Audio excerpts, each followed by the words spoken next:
the Master of Ceremonies for this forum. I acknowledge that Aboriginal land always was, always will be. I should explain first that we're here shortly to launch Just Us, the voice of people in prisons and hospitals. That is a publication which has a great history in Australia to reach prisoners. There are some 38,000 prisoners on 130 institutions in Australia across 8 jurisdictions, 6,000 in locked hospitals. There's been a great struggle to get prisoners of certain categories to have the right to vote, and through the work of Justice Action and its supporters, its human rights supporters, the High Court in 2013 ruled that prisoners could have the right to vote. At the moment, this is restricted to people jailed on sentences of 3 years or under, and people on remand, and people with suffering mental health conditions and incarcerated in what's called locked hospitals. The important thing to realise with this activity is that it's been hard fought, and although Justice Action is publishing this, it's restricting the circulation at the moment, waiting for word from the institutions themselves to have access to distribute this. There are no newspapers allowed into the prison. One jurisdiction has said it won't distribute material suggesting that government policies and practices in prisons are an attack on their rights. Thanks very much, Quentin. Well, as the Australian Sex Party's lead Senate candidate for New South Wales, main policies are taxing all religious institutions, drug reform including legalising and taxing marijuana, support for dying with dignity, support for same-sex marriage, immigration reform including the closure of Manus Island and also of Nauru, and especially prison reform, including dealing with alcoholism, addiction and illiteracy among our inmates and parolees. Having been a member of the Queensland Parole Board and then the New South Wales State Parole Authority for over 20 years, prison reform is one of my main political and policy priorities. The sad, indeed disgraceful reality is that up to a third of our inmates and parolees are functionally illiterate, and that up to 80% of prisoners are addicted to alcohol and other drugs. Unless these key problems are addressed, a great many prisoners and parolees are destined to be recidivists and hence represent a huge imposition on the public's purse. I will therefore be addressing the need for drastically increased funding for programs that on one hand tackle literacy and numeracy, and on the other target the great many prisoners and parolees who desperately need to undergo intensive and effective drug and alcohol programs in prison and without. For a decade and a half into the 21st century, Australia urgently needs a new outlook on a number of hitherto sacred cows. This especially includes evidence-based drug and prison reform and taxing all religious institutions. So, Quentin, thank you for having me here at Trades Hall. Thank you very much. Well, since you've got to go, Ross, you've got 5 minutes. Is there any question for Ross? Any questions? Yes. No? Yes.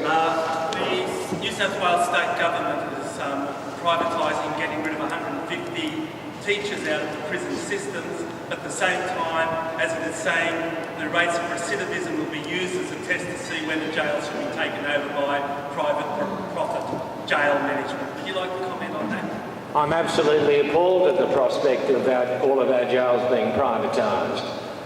They've had a tremendously deleterious effect.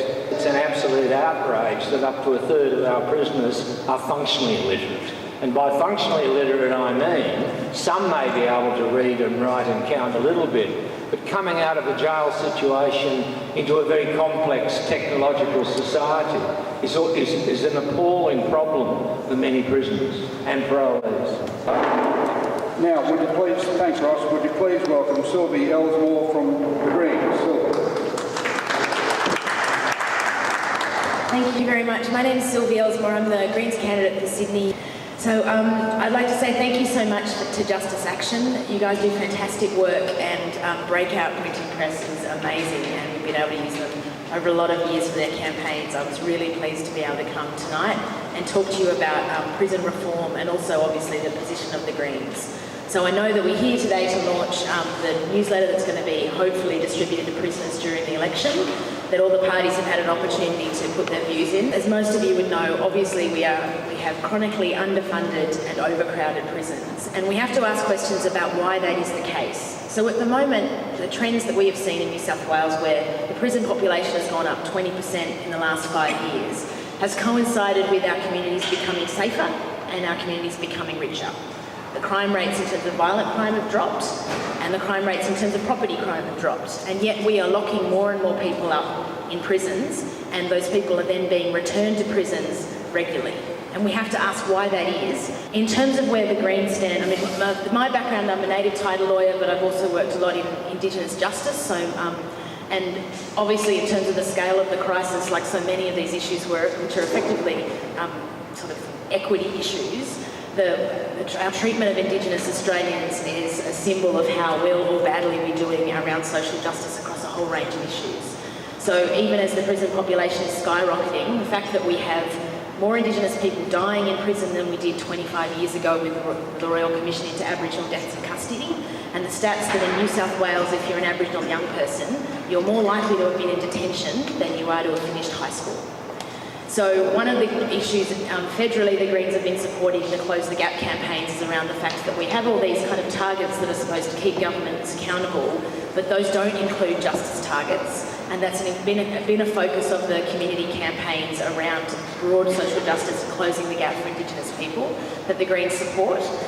This state government in particular, it's very cute. They've set some standards. The new state plan, people might have seen, set some priorities about, okay, we're going to reduce the prison population by this much. And within the couple of months of announcing those targets, the government announced that it was going to start slashing rehabilitation programs, and the slashing of the teachers in prisons is one of those. We know that the factors are quite clear in terms of why this is happening. We are catching too many people in the net who shouldn't be going to prison. We are then denying them bail and keeping them in custody for too long. We are not funding our court systems enough so people are staying in that limbo for a long period of time instead of living in the community, because we're not funding the supports to keep them out in the community. They get in prison, they're not supported, they're in overcrowded, underfunded situations where they're not offered rehabilitation. And after that break in their lives, where they've usually, which is disrupted employment, disrupted homes, if people are on the public housing list, it's usually knocked them off that list. They then don't get a place. And when we were surprised that people then end up in prison again and the numbers go up. So from the Greens' point of view, a lot of the campaigning we've been doing at the state level has been around saying, how do we stop people being caught in the net? And that extends from not just kind of the drug law reform around the sniff-off campaign, but also around making police more accountable. Because the other thing that's happening at the same time as our prison population has gone up, but continue to employ more police. And one might argue that one of the things is those police need something to do, and we are seeing a lot more kind of surveying of activities that previously were not illegal. But basically encouragement to flog things off, including services that there isn't money to be made and there shouldn't be money to be made out of prisons. The only way you make that money is by crowding people in there, by reducing the conditions of the prison guards, and by reducing transparency. Thank you. Our final speaker is Peter Boyle from the Socialist Alliance, also a candidate for the Sydney electorate. Peter. Thanks, Quentin. I'd like to acknowledge we are meeting on the land of the Gadigal people, the Eora Nation, and recognise that this is land that has never been ceded and remains Aboriginal land. What I want to talk about with you today, and I'm sharing conversations I've had with Ken, is about how can this society escape from the shamefully rising incarceration rates, especially of First Nations people on this continent?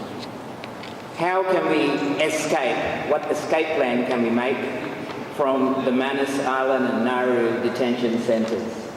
How can we escape the soaring incarceration rates, particularly of First Nations youth? How can we escape a situation where the Indigenous incarceration rate in Australia now is higher than that of Africans in apartheid South Africa? I mean, these are all deeply shameful things, or should be, to Australians. Now, Ken tells me that one of the first things he learned in his time in prison is that prisons turn people into people who will tend to come back into prison. So that's one of the first things he learned. It brutalizes people, it dehumanizes people. How do we make an escape plan from this?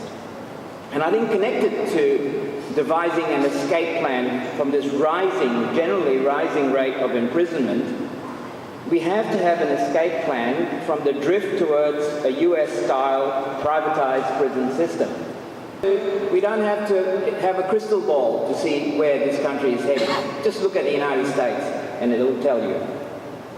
Well, the first thing I think we have to do, and as a political party, I think all political parties, and it doesn't matter whether we're in a federal election or a state election, what is really needed is to make a serious and public commitment to break from that nasty bidding war, law and order bidding war, that is dominating and is deeply distorting the treatment of prisoners.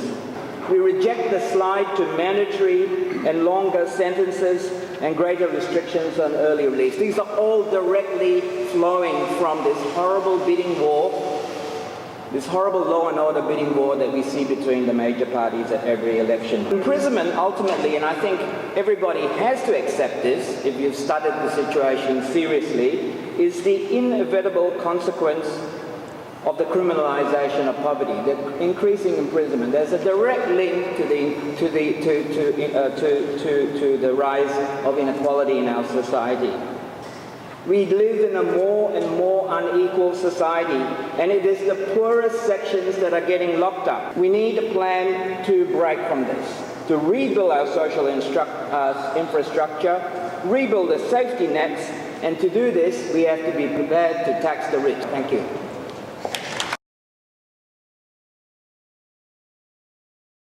Right, now we're going to have some formality now. I'm going to call on Johnny Harris to launch Just Us on behalf of the prisoners of Australia. This is a significant historical moment for Johnny because as a 15-year-old Aboriginal prisoner, he launched Just Us Volume 2. I am proud to be here this evening at the launch of Just Us News 2016 election special. I was only a young man, a boy, when the first Just Us News was launched in September 2005. And I can say, as an ex-prisoner, how great it is to receive something like this in the jail. Receiving the Just Us News reminds prisoners that we may have lost our liberty while we are doing our time, but we have not lost our rights to our humanity and dignity. On behalf of those people I have left behind, I would like to say that the Just Us News as a paper for prisoners and as a link between life in prison and outside does show us respect as human beings and does give us dignity. It lets us know that there are people outside that will stand by us, not only while we are in jail, but once we are outside again. The Just Us News in jail not only raises our spirit there, but helps give us hope that when we are again free, we can continue to earn that respect and grow as citizens in a Just Us society. Thank you.